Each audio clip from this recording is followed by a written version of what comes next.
আরে কি হয়েছে, মন খারাপ কি নিয়ে কবি তো? বন্ধু, আসলে হচ্ছে কি, আমার ছোট ভাইয়ের বউটা না অন্য একটা ছেলের সাথে পরকীয়া করে ওর হাত ধরে বাসা থেকে চলে গেছে। সেই বিষয় নিয়ে একটু টেনশন আছি। দুনিয়াতে কোনো মেয়ে মানুষই ঠিক নাই, সব পরকীয়া আসক্ত হয়ে গেছে। একটা মেয়ের চরিত্র ভালো না। না, এটা তুই ভুল কথা বললি। দেখ, যে চলে যাওয়ার তার কাছে যদি হাজারো টাকা থাকে সে এমনিই চলে যাবে, আর যে থাকার তার কাছে যদি টাকা পয়সা নাও থাকে, তার স্বামী যদি তাকে মারধরও করে, তারপরও সে কখনো স্বামীর সংসার ছেড়ে চলে যায় না। সব নিয়ে একরকম হয় না বন্ধু।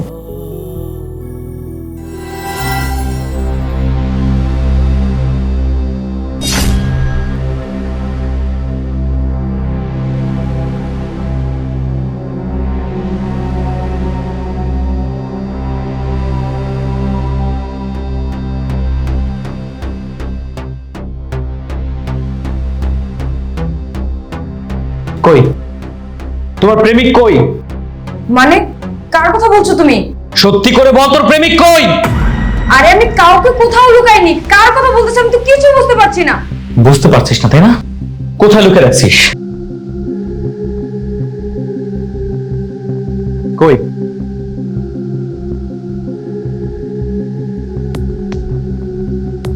সত্যি করে বলো, তুই কোথায় লুকিয়ে রাখছিস? আরে আমি সত্যি বলছি, আমি কাউকে কোথাও লুকাইনি। তুমি যে কি বলতেছো আমি কিছুই বুঝতে পারছি না। দুটো কাপ কেন এখানে? 2 কাপ চা কিসের আমাকে বল। আসলে পাশের বাসার ভাবি এসেছিল, তাই আমি ওনার জন্য চা বানিয়েছিলাম। কতদিন মিথ্যা লুকায় রাখবি? এই সত্য আমার সামনে আসবে, আমি বের করেই ছাড়বো। কথাটা তুই মনে রাখিস।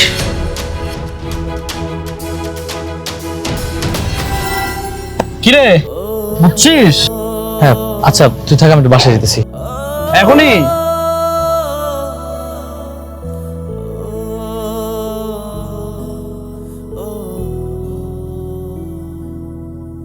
আশিক, কি হয়েছে তোমার? এইভাবে চুপ করে আছো কেন? তোমার কি মন খারাপ, নাকি কার সাথে ঝগড়া করেছো? কথা বলবে না আমার সাথে?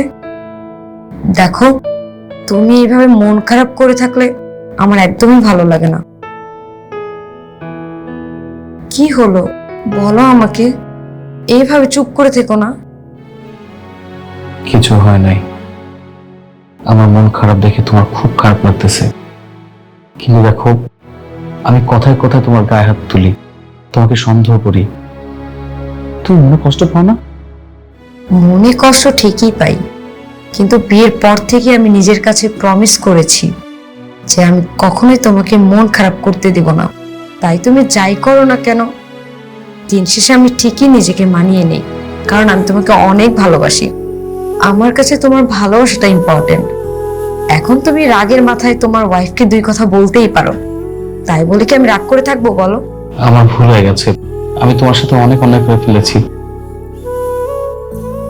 তুমি আমাকে মাফ করে দাও, আমি সারাটা জীবন তোমার পাশে থাকতে চাই।